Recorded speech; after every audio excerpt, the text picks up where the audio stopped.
Coucou ma famille, bonjour, bonsoir, bonjour, bonjour, bonsoir, mbote na ba papa, mbote na ba mama, mbote na ba ndeko ya basi pe ya mibali. Esika o wapi okozwa libako ya kolanda mama bi, vraiment na pesi bino mbote na kombo na Yesu Masia. J'espère que toza très bien par la grâce du Seigneur. Voilà, nzamba bate biso atelemisi biso, soki toza lelo compte parmi les vivants, cela veut dire que les gens makasi na biso teza ngolu na ye. Et yango toloba toujours que tant toye boye to bandara toujours na losambo pour toza compter parmi les vivants to bondeli nzambe oyo abateli ngai na yo. Éternel Dieu des armées, Dieu de gloire, Yahweh Pambola Makumisama aux Anzambé, na Pessio, merci, na souffle de vie, Yahweh merci, na protection, na bon ya papa, maman de Gomo Simobala, Dieu Bakwa Kolandanga, Yahweh Pambola Makumisama, Seigneur, merci pour la bon moyen, te recommander moment la biso et ma solo c'est dans le beau qu'on a eu tendre, Père, dans la biso du début jusqu'à la fin, ticket de présence, na yo, bon zambé, à la partage, na biso, oh, nyons, toko partager, et beau tambouma, et kotape, et salamisa, na ambo, to chasser. Nguya nyonso ya bokeseni ezalani les sans effet règne na yo pe présence na ezala parmi nous po ngana ngina lo ba Seigneur na zala instrument ya pamba zala nzambe po ko transmettre message kati na peuple no ko bota mboma pe ko sala misala dans les noms puissants des choses écrites de Nazareth. Amen. Amen, amen, amen, ma grande famille. Vraiment, j'espère que tu as bien Zamba Pambola Biso, ba maman nanga, ba papa, ba ndeko, nazo senga na biso vraiment tous s'abonner. Vraiment ceux qui lelo et Zamba no et bosso ya kola da vidéo ya maman bi, vraiment na bondelio o s'abonner. Tant on s'abonner, on like vidéo, on salue partage, pourquoi pas pour nous inviter pe baninga mususu na ebike bino kande bokosunganga pona mata bino kande bokosunganga pona yebana et le mona molimo mo santo. Donc tozala vraiment na bolingo wana et ceux qui okuta na vidéo oza abonné et otali o liker o partager ceux qui oza nan abonné te o s'abonner o liker surtout ba like vraiment na penza ko senga biso to like moi mingi ba vidéo pour permettre et vidéo est circulée malam na kati ya YouTube. Vraiment que le Seigneur vous bénisse abondamment. Voilà ba maman lelo vraiment na ozala penza mulai mingi te na penza mingi penza lelo na motivation et pas ya basi na vraiment na motivation et pas ya ba maman na motiver moi si moko na ebité peut-être okozwa libaku ya kotalanga oza peut-être na coin moko boye ya monde oza peut-être na coin moko boye ozwi libaku ya kotalanga na ebité situation nini oyo zo traverser en ce moment na ebité problème nini oyo ezo peso pasi ezo kokokiti so fufute ezo kokokiti so maite ezo kokokiti so eloko te na ngongo na ebité problème nini oyo ezo zangisa opongi na na ebite problème nini oyo ezo salaki ozo tambola okomi kose komi lobela yo moko na nzela na ebite vraiment na ye penza pour ko motiver moi si moko pour ko talisa que tango za mwasi il faut ebaki nzambe atie ba qualité belé kati na yo nzambe atie ba capacité ebele kati na yo na wana tant que femme ko lukate ko se sous-estimaka face ya ba situation face ya ba problème o wapi yo ozokutana nango ko lukaka ko se sous-estimer te na vie okoti pe peut-être na libala nzambe tanga sangisaka mwasi na mobali ezala toujours pour na but moko nzambe asangisa toujours mwasi na mobali ezalaka toujours pour na but moko alors but o nzambe asangisela yo na mobali na peut-être oza wana oyebite but nini oyo nzambe asalaka asangisa yo na mobali na yo alors peu importe ma problème oyo ekoki kokomela yo peu importe ma problème oyo ekoki kokutana nango na kati ya vie de couple na yo yango te nde kosalaka elongolaki bomwasi kati na yo yango te nde kosalaki elongola ba capacité to pe ba qualité o nzambe atia kati na yo. Voilà pourquoi Bible ezobisa biso que c'est la femme sage qui bâtit sa maison. Comment et quand une femme doit bâtir sa maison? C'est en tout moment. kovanda ka te kokanga maboko lobi na vandi na ozela likambo moko boye eya pona bâtir yango nde ezosalaka makambo mosusu oyo ezokomela biso to mpe makambo mosusu ezokomela yo c'est parce que ovandaki à un moment ocroisaki les bras obandaki kozela peut-être likambo ekoma soki mpe ndenge nini or ntango likambo eye emonani nanu mokie yo otelemi mpona kobâtir yo otelemi mpona komettre en place oyo ezali baqualité na yo oyo ezali talent na yo et que permettre yo de plus en plus oyebana kokola lisusu na mutu parce que toyebake ba problème nyonso tokutana nango ba problème nyonso ekomelaka biso ezalaka d'expérience à vie esalaka biso tokola ezala babilo mosusu oyo ye moko nzambe apermetaka ekoma kati na bomoi na biso mpo na gloire na ye mpo lobi mpe tozala batémoignage parce que ntango yo ozopase likambo wana lelo yebaki lobi ezala na mosusu akopase même situation ke yo alors témoignage nini oyo yo kopesa ye alors témoignage nini oyo ye akoyoka lobi ntango likambo wana ekokomela ye enfin que était le monsieur du sous est motivé de la même manière lelo tant yo zo vivre likambo wana eza pe na ba mususu basi ba leka ki yango hier ba mona ki yango mais tant yo otelemi oza na expérience wana e buki yote mais plutôt epesi yo lisusu force ya koyeba na ko surmonter ya kotambola lisusu yango ba ba reculer pourquoi pour mieux sauter tant yo reculer ozongi sima ba makambo yaka et comme la biso des fois ezara po tozonga na moi sima mokie ezala po tozonga na moi sima mokie parce que ezala makambo susu o nzambe moko a permettre na ba vie na biso po tosala nini po tokola tant so ezana lipamboli moko ezana niveau moko ya lipamboli eloko moko boye oyo ezokomela yo oyo nzambe azoprépare eya na vie na yo mais sikoyo niveau oyo oza nango lelo ezopermettre te eloko wana elokalize yo ezopermettre penza te omona penza loboko ya nzambe do lipamboli wana ya eloko wana parce que nzambe otala niveau na yo eza nanu trop bas niveau eza nanu mokuse niveau eza nanu moke alors faut alekisa yo na betape moko il faut alekisa yo na basituation moko il faut alekisa yo na batemps moko boye po esala nini e faire grandir ekolisa yo okola po lobi oza l'expérience po lobi oza la témoignage po lobi oza la force ya ba mususu parce que eza na ba situation ebele oyo ezoleka lelo eza na bato ebele bazozwa force kaka epai ya bato oyo peut-être aza ni de père ni de mère ni de sang eloko te mais azwi force epai na pourquoi parce que ya leka déjà wana aza déjà na expérience wana ayebi comment kosurmonter eloko wana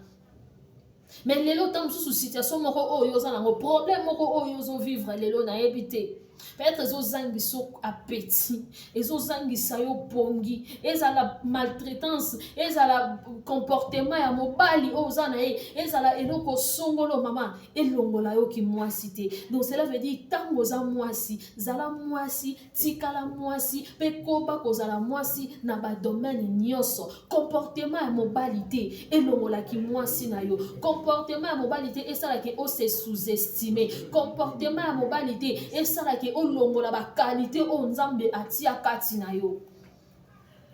donc cela veut dire à tout moment tant likambo ezokomela yo mama zwango comme expérience à vie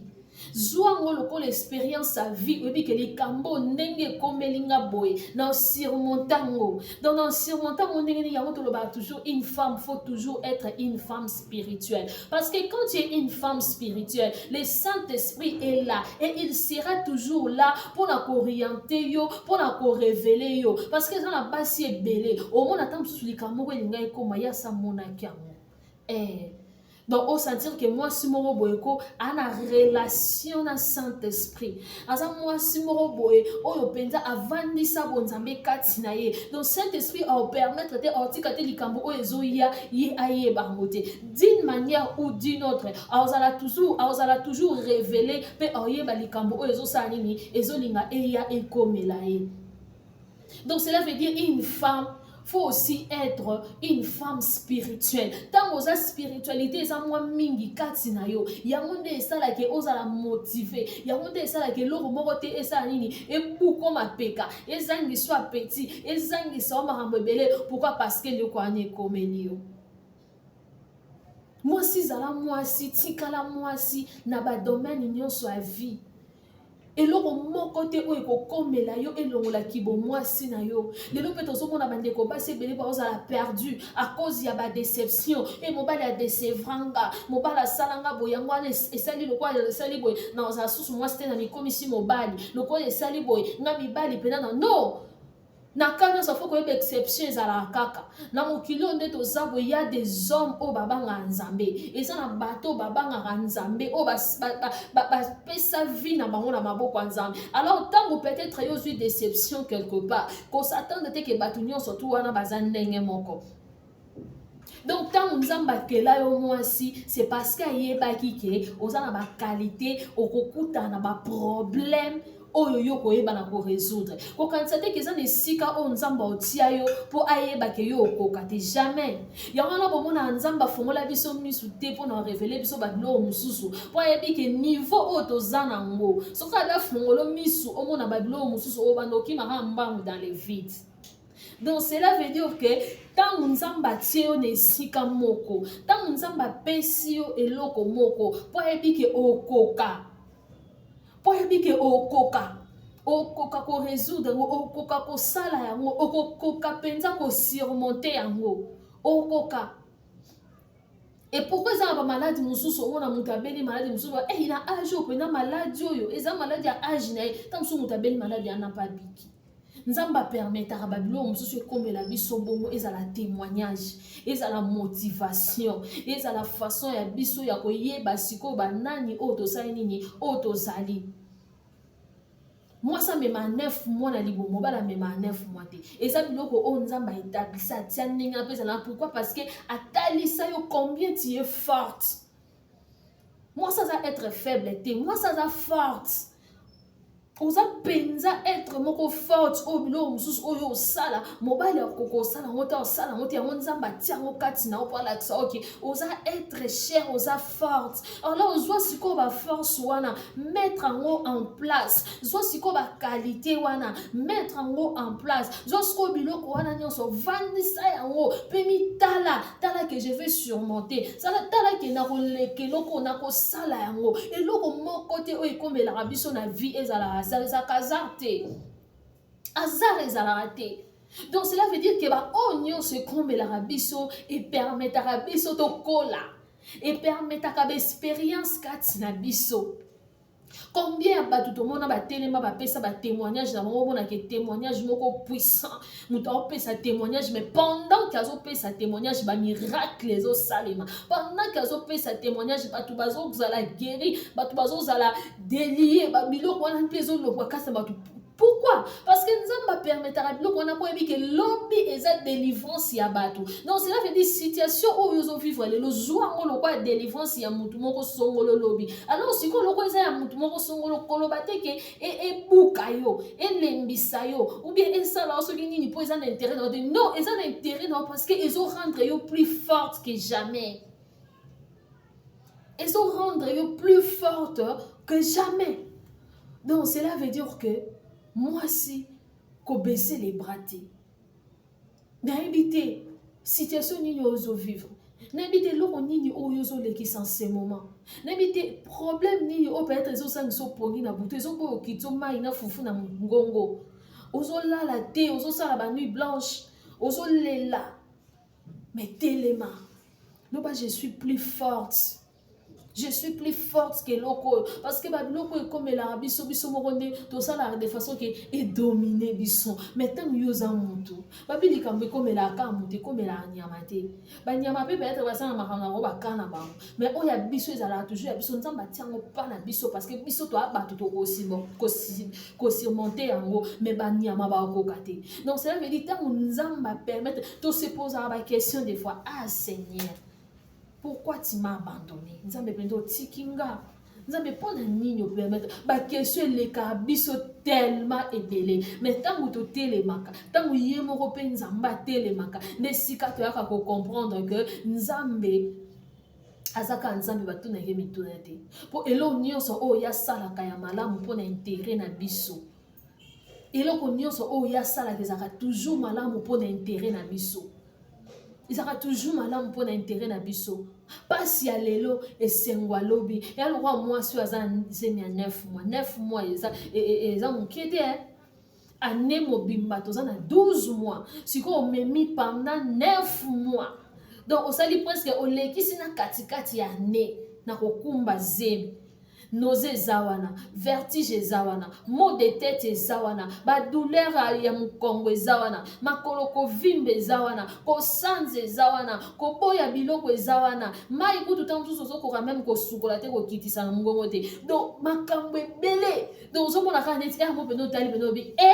est-ce que 9 mois au penga na koko sukisa mais aussi lisi yango skota ngozwa mwana maboko o santarani esengo moko boye o bosani ba 9 mois wana o komo ka so posani tombe masusu o vivre isusu bonheur wana ta ngozwi mwana maboko. C'est la même chose ndenge nzamba sa la rabiso. C'est la même chose ndenge ba situation comme la rabiso na vie. Zwango lokola mwasi azana zemi ozela akendo bota et tango susu ba douleur ya enfantement wane yaka tango ba contraction yaka tango ba pasi wane ko masusu ko ya ezala ndeni aokende neti kaka ko asenga bando aloba ke bo bimisanga ka zemi au pardon nazonga nanga mo bibande nazalaki mais akovanda nango ti 9 mois ko mususu po mona pe ba lekisa bakenda pe na ba 11 mois dans sous 9 mois 3 semaines akaki abimisi sikotanga akenda abimisi mwana esengo wana joie wana do témoignage wana eza ndenge moko esiko ozali mama na nga zwa makasi eloko moko te lekela yo tant que nzambe aza na bomoi tant que obuka mabolongo bondela nzambe ayebi yo aza wana azomona yo yeba ke situation yo eza juste eloko moko eza traversé eza na traversé nde pona kende na terre promise nanga na traversé pona kende na mboka oyo ezokulele na miel na traversé pona kende na témoignage na ngai yo kanisi tango ozovivre ba situation mosusu lelo lobi tango makambo mosusu ya mike yo loba oyo eza makambo ya mike yobi oyo nga na mona yobi oyo nga na vivre donc on embête en dada donc ça tali kamo bo était ça dans la unité donc cela veut dire que ba problème ne se comme la biso na vie tous wa ngoka du côté négatif tous wa ngoka du côté négatif te zwa ngope na positivité moko boy na yebi nzambe na bondela nzambe na ba promesse nzambe nzamba yebinga nzambe boy mais si ko poigné eloko ekomenga nzambe na yebi ba jena donc cela veut dire que na ok na ngo bongo donc na traverser nde na traverser po lipambo limo ya makasi soki ezolingi localiser yo soki oza na mur te tolobaka nini même dans le domaine ya mariage ke mutu fo azala mature po oki okutana biloko ya ndenge na kati ya libala soki immaturité eza kati na yo nde lelo toomona badega na mabala ebongo sikoyo soki oza moto oyo nzambe azoprépare oyo na babénédiction moko ya minene na bagrande chose tant ke yo moko oza nanu mire te oyebi kogere lipamboli te mais nzambe fo alekisi na école nzambe fo alekisi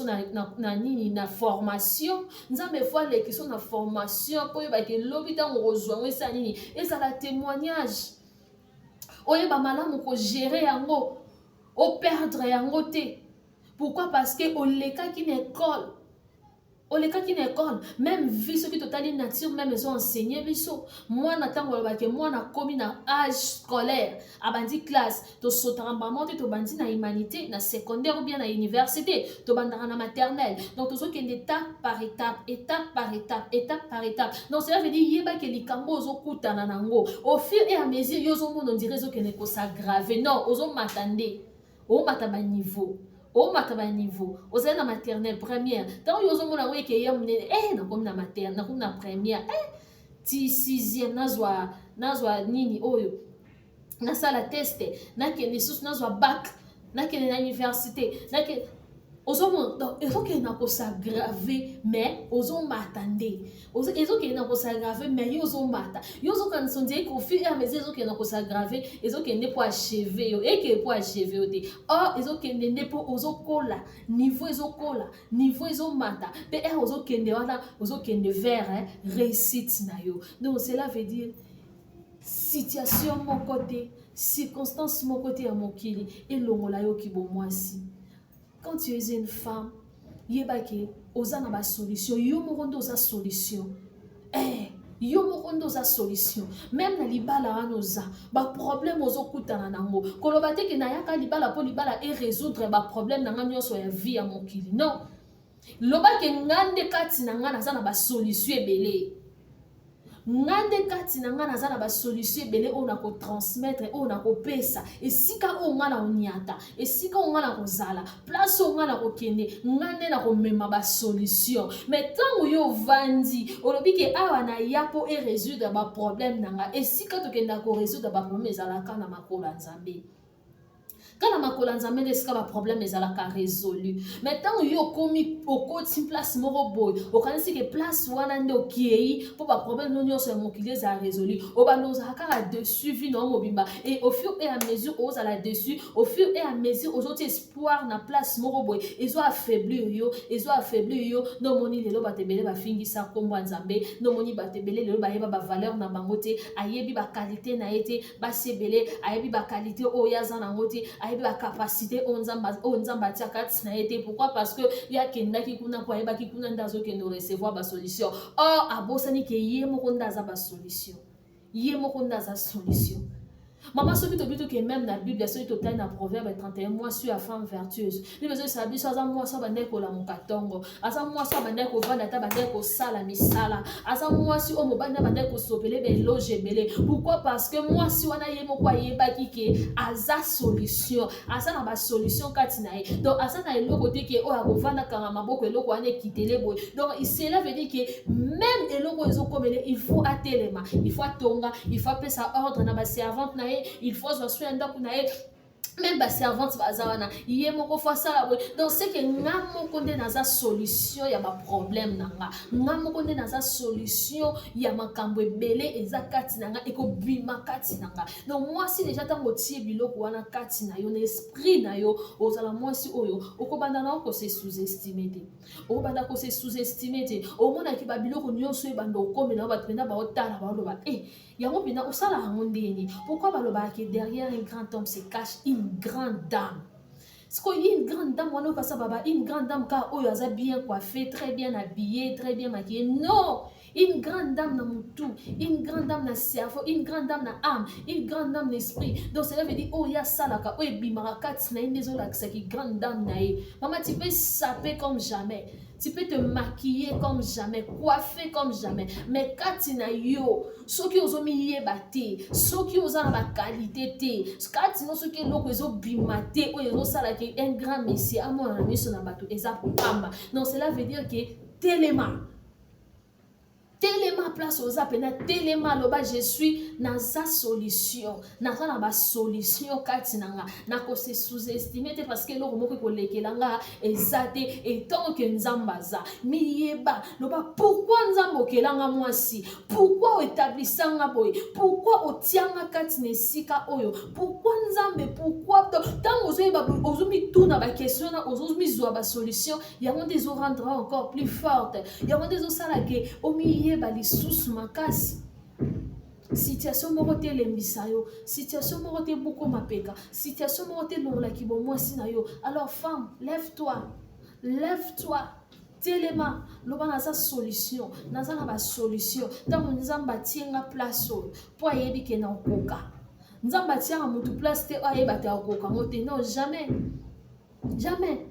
Nzamba tienga mutu place ayebi ke okoka. Ayebi ke okoka vivre surmonter yango. Alors comme nzamba tia en place wana, ko se sous-estimer te, ko tuna pe nzambe mituna te. Do yo telema tia ba capacité na en place. Zalaka une femme spirituelle. Au Saint-Esprit obanda ko révéler, obanda ko mimonisa, pe obanda ko sala kati na yo, omona ke ba solution ebima kati na. Omona ke loko moko eza précieux, o yo moko banda ko yeba te eza kati na yo, e ko bima kati na yo. Tango telemi olongoli ko se sous-estimer nzambe aozanga te pe na osala part na ye parce que yenda tia au place wana yenda ye bio malamu nzamba lola apambola biso ba maman. J'espère que motivation oyo et sunga moi si moko o abandai komi yebate moi si moko a perdre qui peut-être espoir ko perdre espoir de yum do vivre batukutu bazala agoni ba un espoir batukutu bazana bazana na sonde na habité do bazana espoir. Aza espoir famille pe aza espoir tant que aza na loger na mbetu wana na comment espoir eza mais yo pena bozo mikota yo mona douche miniki ozwi pe fufu milambeli otombo loboko milieli mama longo l'espoir juste pourquoi makambo ekomelo olongo l'espoir juste parce que ozo vivre situation mona kati ya libala na vie de couple na musala et tout non femme lève-toi telema zala force zala makasi longola oyo ezali ozoyela o wana ya kodécourage et puis faut koizaka na mutu oyo pesaka écoute pesa écoute epai ya nzambe ntango oza na makambo oyo oyebi ke ezokoaffaiblir yo kopesa écoute na pa n'importe qui te parce que eza na bato oyo mpe diable autilisaka mpona koya kodécourage mutu ntango yo oza na bato moko mpe n'importe qui ozopesa écoute na yo bato wana bazoya bazodécourage yo okoaffaiblir yo davantage mais ntango mivandisi yo moko na kati ya chambre no ozwi miroir omitali obandi komilobela obandi komitia oyo ozali obeleli nzambe mama nanga omonaki olonga mutu mokili apesa wana solution te parce que ye pa na baproblème na ye oyo azolukelango basolution ntango oyo oza na oyo ya yo obelela nzambe nzambe wana osala nini oyanola yo mpe opesa o solution ya baproblème na yo mpe baréponse na mituna na yo en tout cas motivation nayebi ke esala quelque chose na vie ya mwasi moko mwasi telema zala une femme spirituelle zala na bacapacité tia yango en place parce que c'est toi nde nzambe ayebisaki oke c'est toi qui va bâtir oko bâtir kaka te ntango likambo eza oko bâtir kaka te na kotonga mire na kotia nsima oko bâtir na sagesse na intelligence na maturité na vie de prière na baqualité oyo nzambe atia kati na yo yango nde ekosala ke obâtir malamu nzambe apambola biso j'espère que mwasi moko aza béni lisusu na mokolo ya lelo tokutani prochainement mpona numéro ya sika merci au revoir abonnez-vous partagez likez la vidéo au revoir merci.